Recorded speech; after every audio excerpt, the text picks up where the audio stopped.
과연 이제 AI 시장에서도 승자와 패자가 갈리는 시점이 나타날 것인가, 언제가 될 것인가, 그리고 AI 시대에도 왜 과거 모든 산업이 그랬듯이 승자가 독식하는 구조가 만들어질 것인가. 근데 대표님은 아까 잠깐 그거 아닐 수 있다고 말씀해 주셨거든요. 이렇게 보는 거죠. 그 독식이라는 주제가 네. 네이버가 대한민국의 포털을 독식을 했죠. 네. 그렇지 않나요? 그렇죠. 검색은. 근데 카카오가 나왔는데 재미난 거는 우리가 네이버에서 보던 뉴스를 카카오 단톡방에서 공유를 하죠. 페이스북이 나왔는데 사람들이 뉴스를 페이스북에서 더 많이 보는 공유하죠. 사람들도 있어요. 네네네. 네이버에 가지 않고. 심지어는 요즘이 아니에요. 저희 아이들이 10년 전에 네이버를 안 쓰고 검색을 대부분 유튜브에서 하기 시작했을 예. 때가 이미 세상이 바뀌었던 거죠. 그렇죠. 지금도 마찬가지고요. 네. 그래서 승자라는 게 나올 텐데 그 승자가 만드는 혁신이 파괴적이면서 동시에 세그멘테이션이 강화될 가능성도 있는 거죠. 검색 포털이라고 하면 네이버가 독식을 할 수는 있었지만 그 인터넷이나 스마트폰 세상에서 유튜브와 같은 영상을 네이버가 독식을 할 수 있었냐? 못했던 거죠. 네. 또 메신저라는 영역에서 카카오보다 네이버가 더 잘할 수 있는데 왜 못했을까요? 와 같은 형태처럼 똑같은 AI라고 하더라도 AI 시장이 세그먼트 될 거는 확실한 거죠. 그래서 모든 것들을 독식을 하지 못할 거라고 봐요. 개인적으로. 그런데 적어도 그 세그먼트에서는 독보적인 영향을 가지는 독식을 할 가능성이 크죠. 근데 그 세그먼트가 더 잘게 잘라질 수도 있어요. 저는 그렇게 생각합니다. 여기서 말씀하시는 그 세그먼트라는 게 일종의 뭐 유형? 시장, 마켓의 도메인이라고 봐도 되고요. 비즈니스라고 봐도 되는 거죠. 예를 들면 아까 말씀드린 것처럼 사실은 페이스북이나 유튜브나 네이버나 네. 카카오나 사실은 그 언저리에서 다 중첩돼 있거든요. 그렇지 않나요? 네. 그 네이버도 맨 처음에는 유튜브랑 싸우려고 어마어마하게 영상 컨텐츠를 하려고 노력을 했죠. 실패를 한 거고요. 또 카카오 같은 메신저를 하려는 회사들은 다 있었죠. 다음도 있었고 뭐도 있었고 다 실패를 한 것처럼 똑같은 기술을 사용한다 그래도 고객이 소구하는 가치와 그 밸류 체인에서 그게 세그멘테이션이 될 가능성은 크다는 겁니다. 비즈니스가. 동일한 AI라도. 아니 그 인터넷 세상에서 사실은 포털은 누가 먹고 메신저는 누가 먹고 사진 중심의 SNS는 누가 먹고 동영상 중심의 SNS는 누가 먹고 이런 것처럼 근데 AI 시대에서도 세그먼트가 좀 나뉠 수는 있을 텐데 네. 근데 AI 하는 기업들은 그거 다 하잖아요. 다 하지 않아요. 그래요? 예, 예를 들자면 오픈 AI가 메디칼하고 바이오를 먹을 수 있을까? 쉽지 않아요. 그래요? 하려고 할 것 같긴 하려고 한데. 하는데 쉽지가 않아요. 경쟁에서. 지금 예를 들자면은 바이오나 메디칼에서 압도적인 물론 그건 미래는 제가 담당할 수 없는데 압도적인 성과를 내고 있는 거는 구글이죠. 구글의 딥마인드. 네네. 그럼 딥마인드의 그 수준까지를 오픈 AI가 에너지를 쏟을 수 있겠냐? 전 쉽지 않다고 봐요. 전장이 다른 거죠. 네. 그 AI를 활용하는 특정 분야에서는 그렇죠. 그 다음에 두 번째는 물론 진입을 해요. 근데 지금 구글도 B2B를 어마어마하게 하죠. 네. 왜냐하면 G 스윗이라고 얘기하거나 또는 거기서도 구글에서도 워드 비슷한 거 있고 엑셀 비슷한 거 있고 파워포인트 비슷한 거 있죠. 많은 분들이 써요. 네. 그래도 마이크로소프트가 압도적이에요. 지난 30년 동안. 그렇죠? 그러면 B2B에서 오피스 스윗이라는 도메인에서 AI는 누가 이길까? 쫓아오긴 하겠지만 오픈 AI나 구글이 잘해낼 수 있을까? 여전히 제가 보기에는 한계가 있다고 생각해요. 코파일럿처럼 아까 말씀하신 것처럼. 그래서 각각의 그런 비즈니스 섹터나 비즈니스 세그먼트 기준으로 봤을 때 여전히 그 섹터나 세그먼트가 나눠질 수 있을 거다. 그래서 일종의 각 섹터나 세그먼트에서의 승자들은 독식할 가능성이 있지만 여전히 그 생태계라는 게 한 놈이 다 먹는 구조는 아닐 가능성이 있다는 거죠. 그러면은 나중에 이 분야의 1등은 누구, 이 분야의 1등은 누구 다 나뉘게 될 테고 또 그 분야는 또 여러 가지가 있을 테니 빅테크들이 다 먹지 못하는 어딘가에 회색지대, 사각지대에 남아있을 수 있겠네요. 다른 그렇죠. 스타트업들이 가져갈 수 있는 시장은. 그렇죠. 예. 그게 근데 얼마나 파괴적일 수 있냐 하는 거는 함부로 예측하기는 어려운 상황 같아요. 예를 들자면은 밑도 끝도 없는데 갑자기 뭐 한 3년 후에 생각보다 놀라운 로봇 회사가 나올 수도 있어요. 휴머노이드. 우리가 생각한 보스턴 다이내믹스는 오히려 저 쓰레기통으로 들어가고 갑자기요? 네, 갑자기 그럴 수도 있는 거죠. 딥시크처럼. 어디에선가 아마 하고 있는. 그렇죠. 왜냐하면 로봇의 본질은 액추에이터와 센서로 구동이 되고 있는 거고 현재 집중된 건 그 안에 있는 로봇의 인지 기능하고 행동과 의사결정하는 AI인데 신주로 물리적인 로봇에 해당이 되는 건 모두 다 사다가 용역 줘서 조립까지 만들 수가 있거든요. 최근 들어서 뜨고 있는 K 그 뷰티 기업 몇 개가 있어요. 네. 미국에서도 엄청 떴고 네. 그런 회사들의 핵심 본질은 기획력이었어요. 왜냐면 사실은 재료 자신들이 안 만들어요. 네, 다 해주죠. 화장품 자신들이 안 만들어요. 한국 꿀맛 코스맥스, 네. 용기도 자신들이 안 만들어요. 펌텍코리아, 네. 다 나오네요. 유통도 자신들이 안 해요. 그렇죠. 심지어 자신들이 가지고 있는 거는 시장을 바라보는 기획력하고 그다음에 마케팅력에 집중을 하고 브랜드와 나머지 전체는 다 용역과 외주를 줘요. 그렇죠, 그렇죠. 로봇도 가능성이 굉장히 커요. 근데 그런 회사가 우리도 보면 어떤 K-뷰티 하는 회사들을 보면은 뭐 여러 역사가 있다 해도 갑자기 5년 만에 매출액이 뭐 20-30배씩 늘어나고 이런 회사들이 있거든요. 로봇마저도 화장품처럼 OEM, ODM 주는 그런 시대가 될 수 있을 것이다. 그러니까 얼마 전에 우리가 로봇하고 하면 테슬라의 옵티머스, 뭐 그다음에 네, 원엑스라든지 뭐 피규어 AI 뭐 여러 가지 이제 봤잖아요. 네, 네. 선두주자들 이른바 되게 유려하게 움직이는. 근데 어느 날 갑자기 중국의 샤오펑이 네.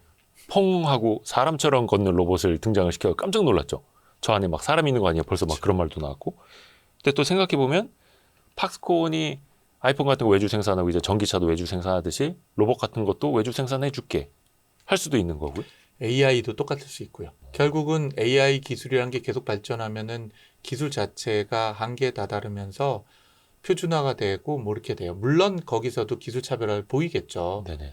그런데 그 상황이 점점 돼가다 보니까 이제 싸움의 핵심은 기술에도 있죠. 기술이 초격차를 만들어내지 않는다는 얘기는 아니에요. 그런데 그 사이에서 기획력, 아이디어, 시장을 아는 것들이 그 기술을 외주화해서 가는 회사들도 여전히 존재한다는 거예요.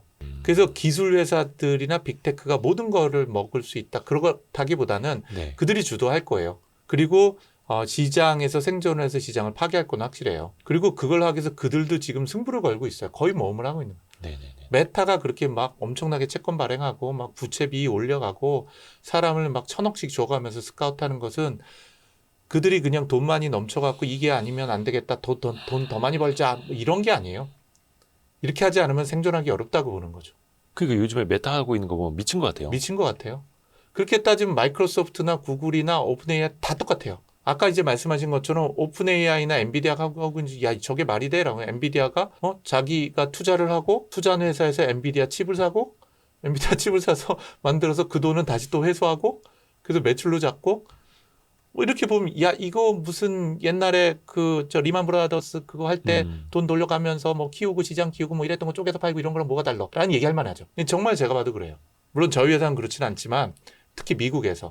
그런데 문제는 그렇게 해서 규모를 키워가면서 얘기를 만드는 거에 밑바닥에 흘러가는 걸 보면은 그게 금융처럼 존재하지 않는 거를 예를 들자면 A라는 은행에서 B라는 은행으로 보내고 또는 예를 들면 투자자에 보내고 그걸 쪼개갖고 또 어디에다 보험사에서도 보험을 갖고 뭘 하고 그거를 펀드를 해가지고서 계속 이런 구조가 아니라 실제로 그 구성을 만들어가는 거품이 존재를 하는데 그 밑에서 아까 말씀드린 것처럼 기존에 있었던 비즈니스를 파괴하는 노력과 행동들이 사활을 걸고 이루어지고 있는 거죠. 그러면은 그게 거품이냐? 거품이라는 거죠. 그럼 거품은 꺼지냐? 꺼진다는 거죠. 근데 그 거품이 꺼졌을 때 거기서 400배 이상 성장하는 아마존 같은 회사나 구글 네이버가 나온다. 구글 네이버가 나오는 거죠. 그래서 필연적인 거품이라고 제가 말씀드립니다. 그러니까. 네. 거품 맞아. 근데 뭐 어쩌라고. 다 알아. 다 알아요. 근데 여기서 이게 거품이라고 해서 그럼 나는 뭐 밑에 있는 맥주로 가라앉을 거야? 이럴 수는 없다라는 거고. 와, 더 무섭네요. 그러니까요. 그래서 지금 뭐 몇몇에서 얘기하는 게 도대체 그러면은 당신네 돈은 얼마나 더 투자할 거냐? 그러면 얘기가 지금 잘 모르겠지만 좀 더 투자해봐야겠다. 근데 항상 거품의 끝은 있을 거고 있죠. 승자 독식까지는 아니지만 특정 세그먼트에서 가장 잘하는 애들 하나씩 나오겠지만 극단적으로 가면 미국의 빅테크 중에 망하는 회사도 나올까요? 엄청난 어떤 출혈 경쟁으로 인해서. 당연하죠. 그럼 너무나 당연한 질문이신 것 같아요. 심지어 빅테크인데요. 네. 전 망한다라고 하는 게 예. 팔리겠죠. M&A 쪼개져서. 막 구글이 메타 인수합니까? 뭐 이건 메타가 예시입니다, 아니라 여러분. 질문을 위한 메타가 예시. 아니라 메타 비즈니스가 한 10개로 쪼개지겠죠. 만약에 메타가 망한다면. 대표적인 사례가 뭐 이건 너무나 여러분 잘 알고 계신 사례처럼 모토로라하고 노키아 망하는데 몇 년 걸렸는데요. 5년 걸렸어요, 5년. 전에 피처폰 시대에는 노키아나 모토로라 망할 거라는 생각도 할 수가 없었죠. 그 두 개 합쳐서 전 세계 마켓시어 50% 이상을 했어요. 두 개 합쳐서. 심지어는 모토로라는 레이저라는 한 모델을 갖고 전 세계를 휩쓸었어요. 우리나라는 LG에서는 10개, 20개씩 만들어서 생존을 하냐 안 하냐 그랬을 텐데. 스타텍도 똑같아요. 모토로라. 그거 갖고 싶어서 이렇게 으아 간지난다. 딸깍하고 연예인들 그거 들고 다니면 야 멋있다. 배터리 딱 빼서 끼면 우와 이런 걸 어떻게 인간이 만들 수 있어. 우리는 벽돌폰 들고 다닐 때. 근데 그 회사가 지금 유럽이 가거나 미국 가면 띠디디디디 그 노키아 음악이 있어요. 노키아 전원 벨로 켰을 이는 거. 때. 전원 전원 켰을 켰을 때부터 때. 해서 전국에서 전 세계에서 들렸었는데 5년 만에 두 회사 망했죠. 그 당시에 빅테크 아니에요? 근데 망하는데 5년 걸렸는데 그냥 망했다는 표현보다는 쪼개져서 다 팔려나갔죠. 지금 모토로라는 이름은 있어요 지금도. 모토로라 조직도 중국에 팔려가서 어디로 팔렸어요? 화웨이로 팔려가고 지금 또 모토로라에서 또 잘 나가는 조직도 있어요. 그래서 무전기나 뭐 이쪽은 또 잘 나가고요. 그러니까 세상 일은 모르는데 빅테크가 없어지면은 법인이라든지 그 구조는 없어질 수 있어도 그 안에 쪼개져 갖고 어디에 흡수되고 어떻게 이렇게 되면서 진짜 망하는 사업 부문도 있겠죠. 예를 들면은 LG만 하더라도 사업 부문으로 보면 휴대폰 사업 부문 철수되면서 거기 망한 거예요. 왜냐면 2년 동안 팔리려고 그랬는데 못 안 팔았으니까. 사갔으니까. 그런데 그럼에도 불구하고 LG에서 그 통신하고 있었던 이런 사람들하고 그 기술들이 이제 뭐 냉장고에도 들어가고 가장 깊이 들어간 데가 전장이잖아요. 자동차 전장. 네. 그러니까 LG의 휴대폰 사업 부문을 철수를 했지만 그래도 전장 부분이 지금 현재 뭐 앞으로는 어떨지 모르겠지만 LG를 먹여 살리고 있고 그게 휴대폰 사업 부문에서 투자됐었던 거에 대한 저는 유전자가 남아있다고 봐요. 그럼에도 불구하고 LG가 TV를 포함한 가전 부분에서 요즘 고생을 하고 있는 걸 보면 그 우리가 얘기하는 빅테크에 해당이 되는 게 빅테크 자체는 망하지는 않겠지만 자본 구조 때문에 잘려갖고 팔릴 수 있는 가능성은 전 충분히 있다고 봅니다. 그게 저는 올해 기준으로 봤을 때 5년으로 본다면 똑같은 거거든요. 아이폰 나오고 나서 그 다음 해나 다다음 해부터 시작을 해서 경쟁이 시작이 됐는데 그때 삼성전자만 유일하게 대한민국 정부도 협박을 하고 KT, SK 협박을 해서 우리나라 아이폰 수입 못하게 했어요. 맞아요. 1년 반 동안에. 그거를 KT가 약속 어기고 수입했거든요. 이석채 회장인가 그때.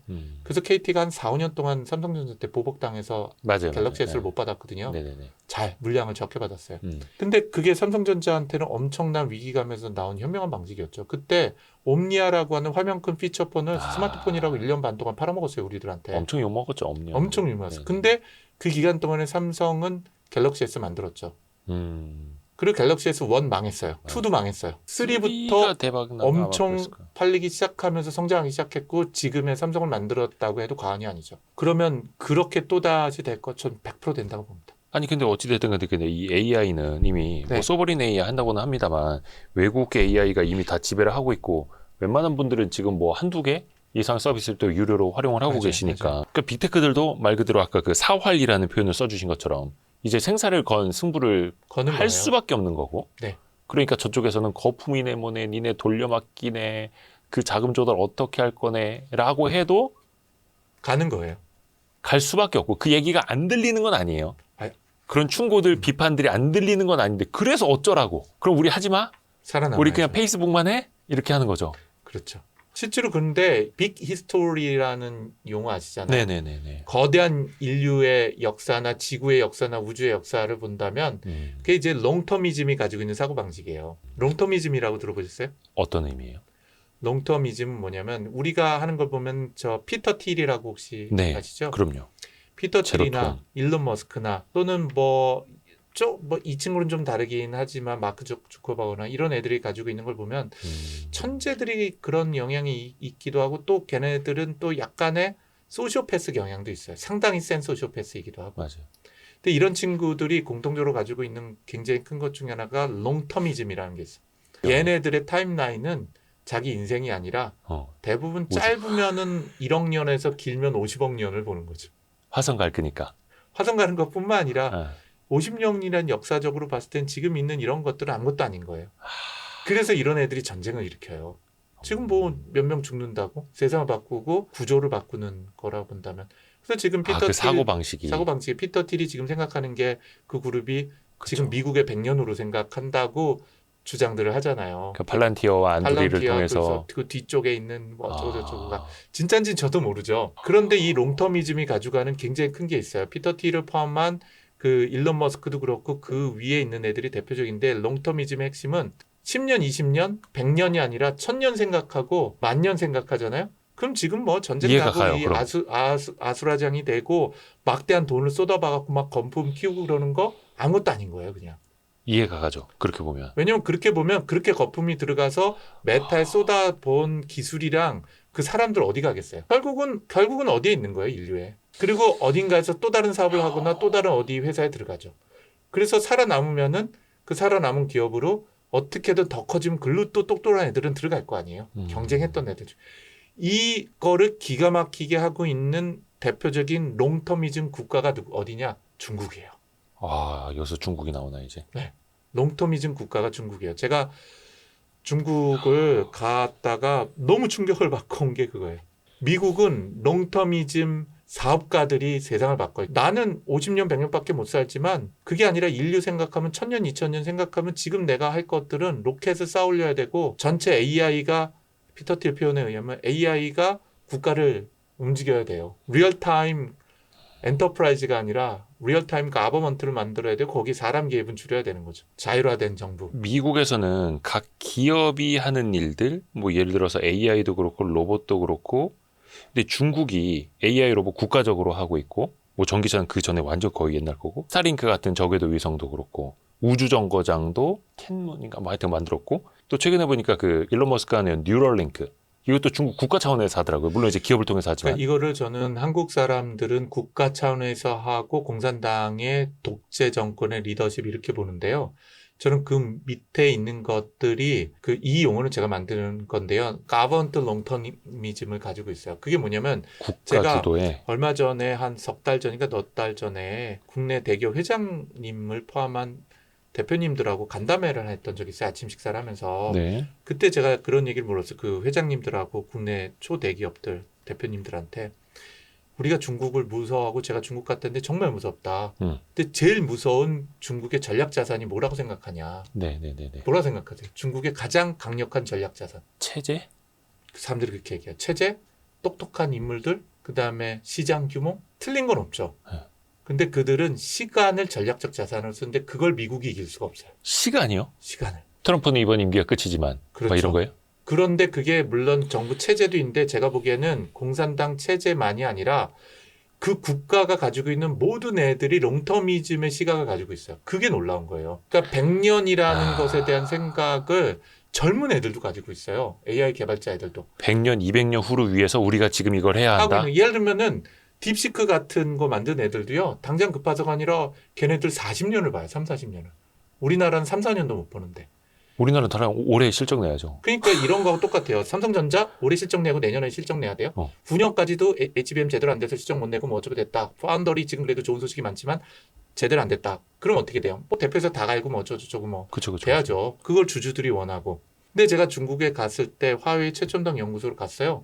걔네들 뭐 만들고 있는지 아세요?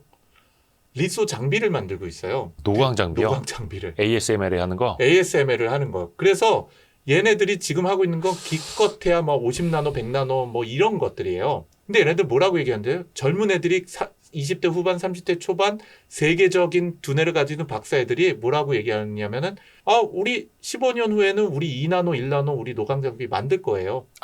여기서 이게 중요한 게 어떤 분들이 이런 거 되게 불편해 하시거든요. 이경일 대표 이제 막 친중파 다 됐다 막 이럴 수도 있겠지만 그거는 진짜 말도 안 되는 얘기고. 근데 수년 전부터 중국이 자체적인 그 반도체도 그렇고 반도체 장비도 국산화한다라고 했는데 그거를 트럼프 정부가 가속을 시켜버렸어요. 오히려 제재를 하면서. 제재를 하면서 가속을 시켜버리고 중국은 더 확신이 든 게 어차피 우리가 해야 되는 건 우리가 지금부터 만들면 우리가 베껴서 쫓아가는 거니까 우리가 앞으로 20년은 걸릴 텐데 20년 후에는 우리가 앞질 수 있다고 보는 거예요. 그러니까 이 대목에서 이게 되게 중요한 게 어떤 분들은 저거 걔네 10년 안에 되겠냐? 라고들 하면서 중국 기술을 무시하는데 더 무서운 건 10년이 아니라 걔는 15년, 20년 후를 보는 거예요. 20년, 이거요. 30년을 봐요. 그러니까 제가 가서 거기 엔지니어랑 최고 책임자랑 물어봐요. 애들이 또 다 젊어요. 박사학위 청와대 나오고 무슨 어디 북경대 나와서 거기서 일하는 애들이 20대 후반에서 30대 초반에 다 맞아요. 박사예요. 군대를 안 갔다 오니까. 20년 후반 해봐야 40, 50대요. 얘네들이 에너지가 어마어마하게 많은데 걔네들이 996제를 해요. 아침 9시 출근해서 9시에 퇴근하고 토요일까지 근무를 해요. 근데 우리는 지하철에 딱 타면 애들이 다 이러고 있잖아요. 6시만 돼도 워라벨 얘기하면서. 근데 걔네들 제가 9시에 있는데 애들이 막 열정이 있어서 막 일 얘기하고 신나갖고 얘기하고 자기가 뭐 만들었는지 얘기하고 일이 재밌는 거예요. 성취가 재밌는 거예요. 집에 안 가. 집에 안 가요. 거기 기숙사에 다 살아요. 미국도 지금 똑같아요. 미국도 우리 여기 시청자분들 한번 검색해 보세요. 실리콘밸리 996샵. 실리콘밸리 AI 회사들도 다 요즘 996 따라서 해요. 9시 출근, 9시 퇴근, 주휴일 근무. 그러니까 72시간. 그 스타트업 직원들이 후드티 많이 입고 다니잖아요. 네. 회사에서. 저도 지금 후드티를 입고 네. 있는데 그 실리콘밸리에서 들은 거거든요. 왜 지금 물어봤어요. 왜 후드티를 다 입냐 그러니까 그냥 책상에 엎드려서 자기 좋다는 거 이렇게 하고 이렇게 엎드려 집에 안 가고 머리 안 감고 있어도 이러고 이래도 뭐라 안 하고 그러니까 그게 무서운 거죠. 그게 무서워요. 근데 그 색깔은 다른 거예요. 중국하고 저쪽은 달라요. 미국은 자본이 그걸 움직이잖아요. 자본이 움직이니까 자본이 가는데 똑똑한 애들이 모이고 스톡옵션 받고 성장을 하면 떼부자 되고 언제 떼부자가 될 수 있겠어요? 거품이 있어야 떼부자가 돼요. 거품이 있어야지 스톡옵션을 받으니까 미친 듯이 얘네들이 들러붙어서 그 거품에서 스톡옵션 받고 M&A 이루어지면 팔고 튀거든요. 미국은. 왜냐하면 시리즈 B, C까지 가잖아요. 그럼 D는 구주 매매하고 어쩌고저쩌고 해요. 그럼 그때 스톡옵션이 되고 나면 스톡옵션 된 애들이 또 스톡옵션 팔아먹어요. 이런 구조가 미국은 있어요. 그러니까 미친 듯이 젊고 똑똑한 애들이 들러붙고 맨날 밤새면서 일을 하는 거죠. 그럼 중국은 자본이 움직이네? 아니에요. 걔네들은 자부심이 움직여요. 애국심. 애국심과 애국 자부심과 청년들. 그리고 젊은 애들이 일을 재밌어해요. 자기가 성취하는 거예요. 대한민국의 80년대처럼.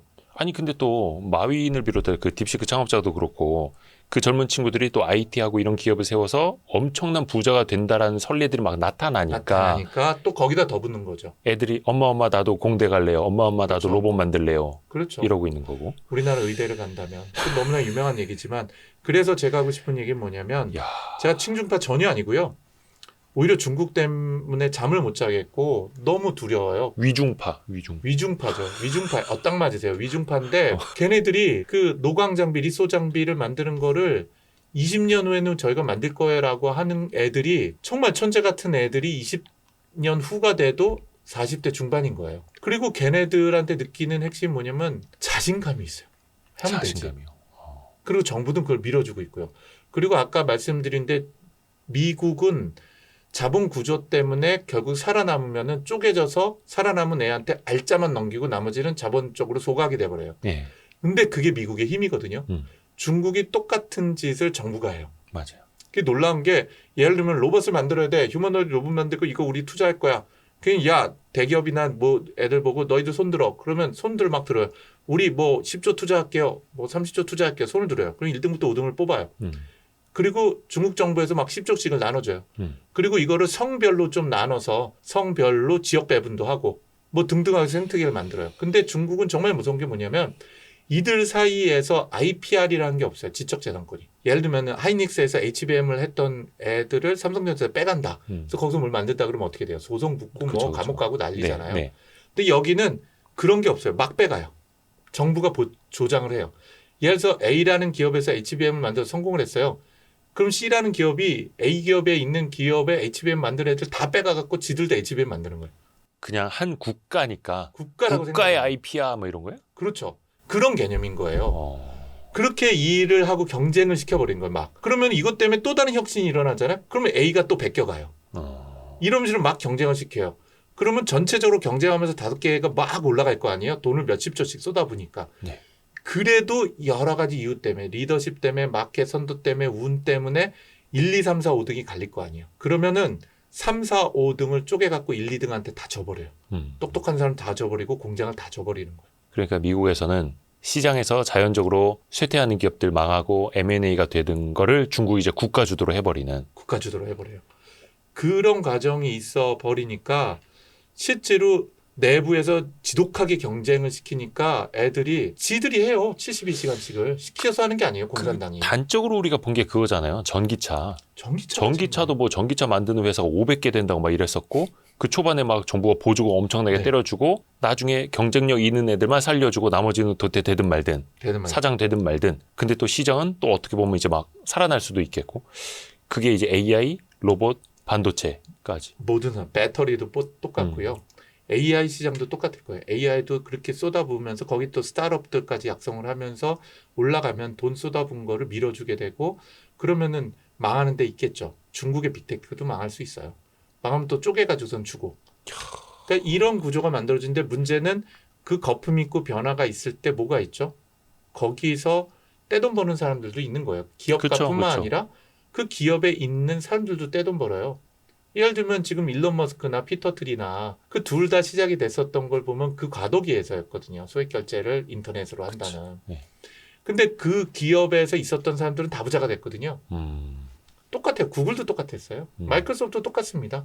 마이크로소프트도 마찬가지고. 그래서 실제로 지금 부자가 될 수 있는 기회인 거죠. 모두가 부자가 되진 않겠지만. 그 공동 창업자들, 뭐 페이팔 마피아들 그리고 세대를 그 거듭하면서 회사가 망한다고 하더라도 빅테크가 그래도 그 기술과 그 자본과 거기 쪼개져 있는 사업 부분에 해당이 되는 결국은 흡수되고 결국은 어떻게 되는 과정을 통해서 인류는 발전하고 그 다음 단계로 간다는 게 롱터미즘의 시각인 거예요. 1000년을 생각하는 사람들은 지금 망하면 어때? 그리고 이렇게 경쟁하다 망하고 어떻게 되면 어때? 그리고 나서 그 거품이 지금보다 10배 더 커지면 어때? 또 창업하지 뭐 막 이렇게 하고. 그렇죠. 그리고 그 거품 안에서 혁신이 일어나면 그 다음 단계 가는 거죠. 이렇게 생각하는 거예요. 심지어 중국은 그걸 국가 단위로 50년을 생각하는 거죠. 그 앞에서 또 이런 롱터미즘을 아까 그 뭐 대기업 네. CEO 분들하고도 이야기하셨다 그랬잖아요. 그럼 그분들은 뭐라고 하나요? 그 저희 임기가 올해 말까지여서 그렇죠. 임기 연장을 해야 극명하게 돼서. 나눠지는 거죠. 제가 작년에 대한민국에서 가장 큰 금융그룹 대표님 5분하고 앉아서 이런 예. 대담회를 해요. 제가 금융의 20년 후는 어떻게 될까요? 라고 했는데 내가 이거 주제를 잘못 가져오거든 금방 깨달았어요. 저 친구 잘 모르네 막 이랬을걸요. 그렇죠. 이제 가고 난 다음에 네. 우린 내년 올해 성과 중요하고 내년도 더 갈지 안 갈지 모르는데 그 공통적인 말씀들이 있어요. 금융질사 회장님들 네. 내 연임 구도 짜보라고 하는 거. 그렇죠. 그게 최고의 그 미션이에요. 최고의 미션이에요. 통신사도 똑같고 뭐 예. KT도 마찬가지겠고. 그런데 어쨌든 제가 쓸데없는 질문을 가져간 거죠. 그래서 대한민국에 가지고 있는 것하고 그 싸우는 게 그래서 제가 왜 시간이 전략적 자산인지를 롱터미즘을 가지고 있는 미국의 자본가들과 또 그 자본가하고 협력하고 있는 기술가들이 바라보는 시각에 해당이 되는 거와 어차피 걔네들은 돈을 벌어요. 먹고 살 만큼은. 그리고 정부 주도라는 관점보다는 저는 거기 가서 느낀 건 정부만이 아니라 기업, 그 기업에 대해서는 주요 경영자들 그리고 그 경영자 함께 일하는 기술자들이 애들이 다 20, 30년에서 50년 시각을 가지고 있다는 거예요. 내가 못하면 내 후배들이 할 거지라는 생각을 가지고 있어요. 아니 근데 이게 참 말씀 들어보면 참 우리는 또 그 사이 어딘가에 있어야 되니까 답답하기도 한데 근데 당장 나부터도 올해 뭐 와이스트리트 매출이 얼마고 막 이런 것도 신경 쓰고 있고 이게 이제 평범한 사람들의 삶이고 그 롱터미즘까지 내다볼 수 있는 세계적인 천재들은 또 극소수니까 또 그들이 또 그렇죠. 세상을 바꿔나가는 거긴 한데 솔트룩스의 롱터미즘도 있습니까? 그럼요. 이경일 대표님. 그럼요. 이경일 저희 대표님도 회사에 이제 대해서 많이들 모르시는데 요즘 이제 그렇다고 해서 저희 회사가 지속적으로 살아남고 성장할지 저도 모르죠. 그래서 저 요즘 잠 못 자면서 어마어마하게 일을 하거든요. 저 일주일에 70시간 이상 일해요. 여기 입도 다 트고 그러니까. 미친 듯이 일합니다. 그러니까 이런 방송 사실은 나온 것 같다가 막 뭐라 하는 분들이 있거든요. 그래요. 그 시간에 뭐 일하라고. 근데 이게 사실은 다 회사 홍보하고 솔트룩스 구버 여러분 구버 쓰십시오. 그럼요. 저 제미나이 저 챗GPT 다 지워버리고 구버를 쓰십시오. 그래서 나오시는 겁니다.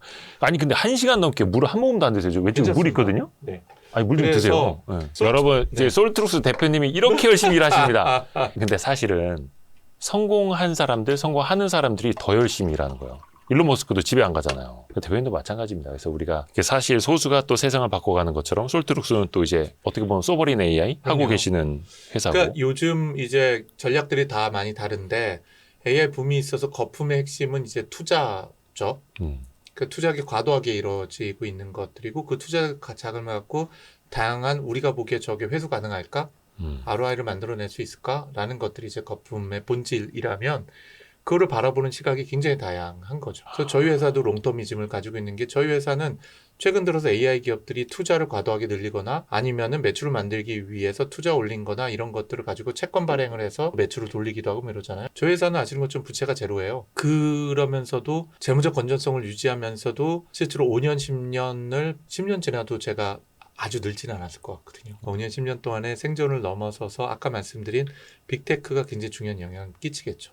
그럼에도 불구하고 저희가 부여잡고 가면서도 그 밸류 체인 안에서 굉장히 약한 고리를 저희가 부여잡고 거기서 강한 고리 역할을 할 수 있도록 하는 노력들을 저희도 하고 있는 거예요. 이게 참 쉽지 않습니다. 이런 산업의 흐름, 거대한 흐름 혹은 롱터미즘 앞에서 당장 AI 관련주 거품인가 이런 거 질문하는 사람이 뭔가 또 자괴감이 들기도 하는데 막 아니, 많은 아닙니다. 분들이 또 이런 궁금해하시는데 지금 그래서 엔비디아를 팔아야 되나 어렵다. 어려워요. 를 하면서 느끼는 최대의 만족은 선택의 자유가 저한테 있다는 거예요. 평생 일을 하고 싶으신 분, 이미 직업을 잃어버리신 분들이 이 직업을 권하고 싶죠.